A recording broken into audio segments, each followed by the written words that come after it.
everyone! So we are going to be building off of what you've learned in the general workflow and curve tutorials. This tutorial will be about planes and extrusions. So we are going to start with basic extrusions in these following commands: revolve, pipe, planar surf, loft, sweeps. And then we'll be moving on to part 2, 3, and 4 in these separate tutorial videos. So let's jump into perspective and start with planar surf. So of all these commands with planes and extrusions, probably one of the most useful to you immediately will be planar surf. So this is a way in which you can take a closed planar curve and turn it into a surface. So I type in planar surf, boom, done. One thing to keep in mind is that Rhino will default and keep the curve, the original curve that you had, with the surface itself. Now this doesn't have to be entirely a square, like it could be a curve. You could make the surface itself with different arcs and such. It doesn't have to be super straightforward, but for instance, there you go. Now planar is exactly what that entails. So if we had, if you had manipulated the curve in any which way of such, the face will not be made and no surface will be generated. Right, so now on to loft. Loft is a super straightforward command in which I may have a arc like such, but I'd like to make it into a surface. So I'm going to copy it in place and then move this up 10, for instance, and I want a surface in between the two. So I'm going to select them, hit loft.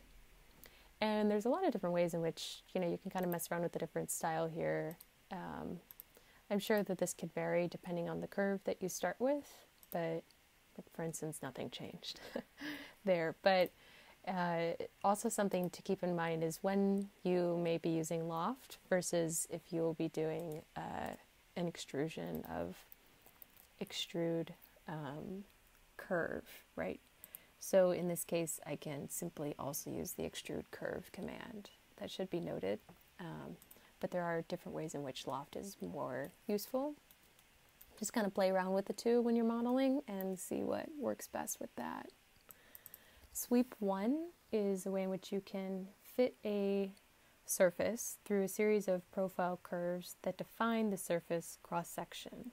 And then that is then defined, the curve defines a surface edge, basically. So this is our curve in which we want it to become a surface that will be translated along this curve in the z-axis. So this is a little bit more straightforward when we walk through it, but basically the sweeps are kind of what they mean, like you want to sweep this cross-section along a curve. So we're going to select our cross-section curves, which is this little I-beam, and then, let's redo. So select the rail. This is our rail. Cross-section curve is here. And it's allowing us to select multiple, but we only have one here. We're going to hit enter. We don't need to adjust the seam point. And there's our sweep 1. So there's several different options here, which we'll go into with a second example. But freeform is the maintaining of the cross-section throughout the rail as is. Road-like is an option in which Rhino will recalculate the way that the cross-section is analyzed along the rail. Since we have pretty simple shapes here, that's not too varying, as you can see as I'm switching between the options. So we'll just stick with freeform now. Refit and rebuilding can, if you really want to dive into it more, I definitely suggest checking out the Rhino interface, the Rhino resources online. This is much more into rebuilding the curve and sort of manipulating it more manually, but for basics, this is perfect. And something interesting to know here is that we don't have a closed extrusion, so we can kind of work with that as we wish, but one thing that's simple to do that is to take this guy, planar surf, right? And then now you have a new surface in which we can rotate that and place it here and join them, which we'll talk about in further tutorials, but that's a quick way of making an object that way. Kind of a roundabout way, but still quick. So another way of using sweep one is we got one rail and we're selecting two cross sections. So one here and one here. And we're basically, our seam point is connecting the two. So this is a little bit more telling as to some of the options here. So in freeform, global shape bending, if you're seeing by my selecting it on and off, it's a way in which there can be like linear blending and tapering can be created with the objects. So pretty fun, we'll leave it like that. Fun to mess around with too and try. Sweep 2, so with sweep 1 we had one rail. Sweep 2 we'll be selecting two rails. So 1, 2. And in this example our cross section is open. So it's this curve, which is this right, this one was closed, this is open. Makes no difference, but let's try this guy. So in sweep 2 there seem to be even more options really. But so the way this curve is being created through the profile of our rails, which are now, we have the option to maintain height, which seems to just affect the way in which the curve is broken up along the surface and isocurves are generated. But again, do check in more on the Rhino site if you wish to dive more into this. But for basics, sweeping with two rails is a totally different result and pretty cool. But yeah, it definitely could, oh, see, even already we're manipulating our surface with rebuilding. So let's just kind of hit this. Oh, fun, nice. Looks pretty cool. We'll leave that. One thing to also note, which might have been clear by now, but in these examples, Rhino will automatically enable isocurve to be shown, which isocurves are they're telling us to which how the shape is moving, basically, really. It's the shorthand of it. But if you prefer that to be off, just uncheck show isocurves in properties of the object. I prefer them off. I think it's cleaner and a little bit easier to work with, but again, everyone's has different preferences with that. And so now we're going to be, so I'll quickly do this so you can see that. Yeah, totally different. And so now we're going to be jumping into revolve. So revolve is the creation of a surface by revolving a profile curve that defines the surface shape around an axis.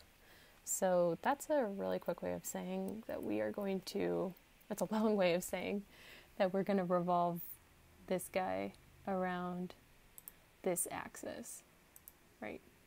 And so I have ortho unchecked because I want to create more of an arbitrary, manipulation that way. But so there's a quick instance of a revolve.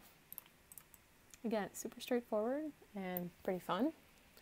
Now, the last command that we're going to be talking about in this tutorial is pipe. I personally use pipe quite frequently. I love this command. It's very straightforward. Pipe is the creation of a surface within a circular profile along a curve.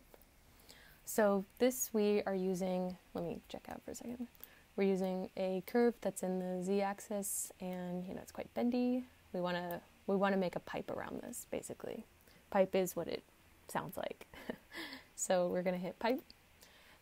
Rhino will ask for our start radius and end radii. So end radius. So we will be just sticking with the default of 1. And there's a couple different options here to look into. Like you can either enter a diameter, which is interesting to know. Fit rail is a different way of breaking up those isocurves on the object and manipulating the shape further. We're just going to keep it at no right now though. Shape bending, look more into the Rhino site if you're into that, or if you're inclined to do so, but for right now it's most important to think about cap. So cap is what it sounds like. It's how the pipe will be capped at the ends. So we can have it as none, flat, or round. For fun, let's just do round. So start radius is 1, and hit enter. End radius is 1, enter again. There's our pipe. Super simple. And so again, fit rail would have adjusted the different curves and such and broken up the surface differently.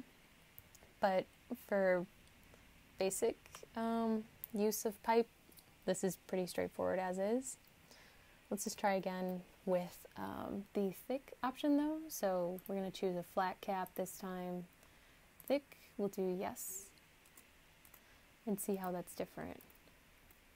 All right, cool. So this generated a thickness with the pipe, making it a little bit more like a pipe. So if you see the difference in the two, we've created like this was the center line of the entire closed pipe. And now then by just clicking yes or no to the thick option, we can then make the pipe a whole object itself, which is a little bit more pipe-like. Well, in that regard. But yeah, so that is the difference of those two, and that's our tutorial. We'll see you next time.